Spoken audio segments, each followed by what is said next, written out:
Morning, everybody. Mine will be a very basic paper on PDR in myopia, a not so uncommon feature. There is a popular perception that the incidence as well as the progression of diabetic retinopathy is lesser in patients with axial myopia, but this may not be cast in stone. And as we shall see, it has been described in previous studies as well, that this perception may not be cast in stone and it cannot be taken as an ever true tautology.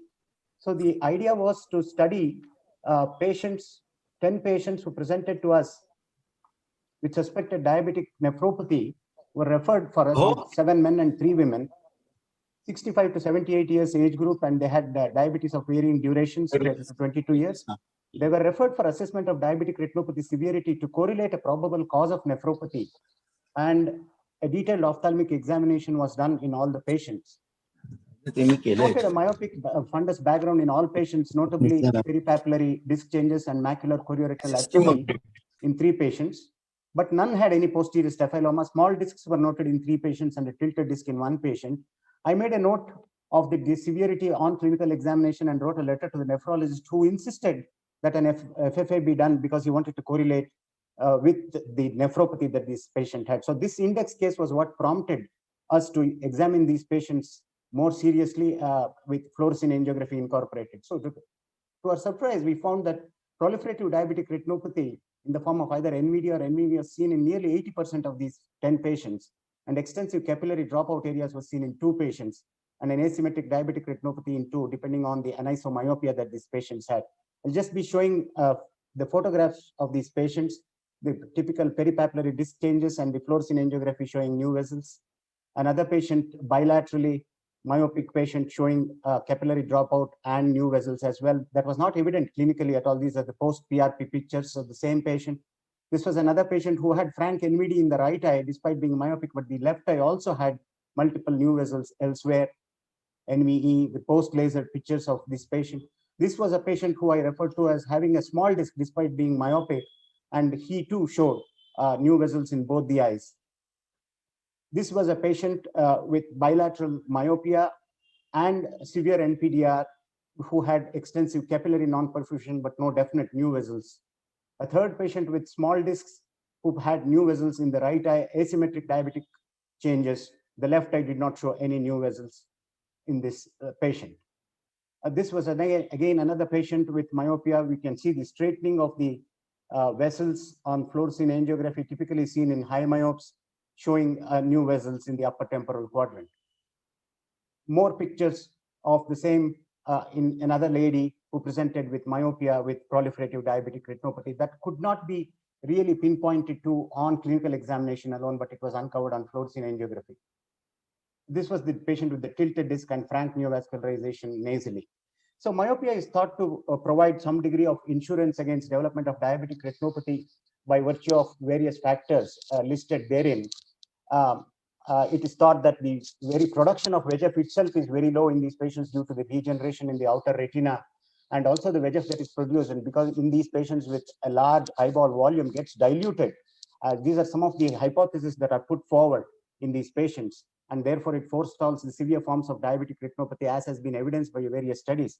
But this may not always be true, as could be seen from this short series that I have, and therefore may not confer total protection against development of PDR. We should not be very casual. Many times we tend to be, if not dismissive, at least a little cavalier in examining myopic patients. So we need to not rely on clinical fundus photography alone or clinical examination alone, but instead have a low threshold for performing fluorescein angiography in these myopes. It's a kind of putting the clock back. FFA is almost on its way out, but then we may find a resurgence in this particular subgroup of patients, particularly long-standing diabetic retinopathy in myopes, particularly when associated with nephropathy or when there are extensive hemorrhages in the fundus. These patients definitely need to be looked at more carefully and with the help of fluorescein angiography. Thank you very much for your patient hearing.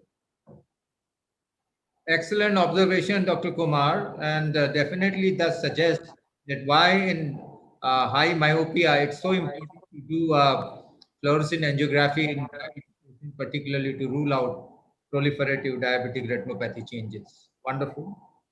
And can I have Dr. Pangarkar to give a comment on this? Dr. Kumar, I did not do a study like this, but one inference that I drew. Am I audible? Sir, Yes. please. Am I audible? You're Yes, audible, Yes, sir. yes, yes. Your first sentence was not heard, sir. Dr. Kumar, I didn't do a study like you, but one of the inferences from my observation was that those myopes who are developing retinopathy of any severity, their diabetic status was uncontrolled diabetes for long duration. Right, sir. So whenever a myope presents with any form of diabetic retinopathy, especially the moderate to high myopes, if they have diabetic retinopathy, that means their hemoglobin A1C levels were more than 9, 10. Very poor diabetic control status it indicates. Right, sir.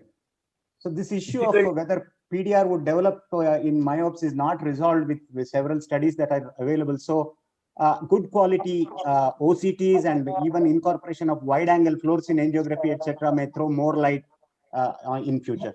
There are many issues, and it could form a basis of a 30-minute lecture. Why is it Correct. difficult to first diagnose, treat, and even why certain things do not occur in high myopes?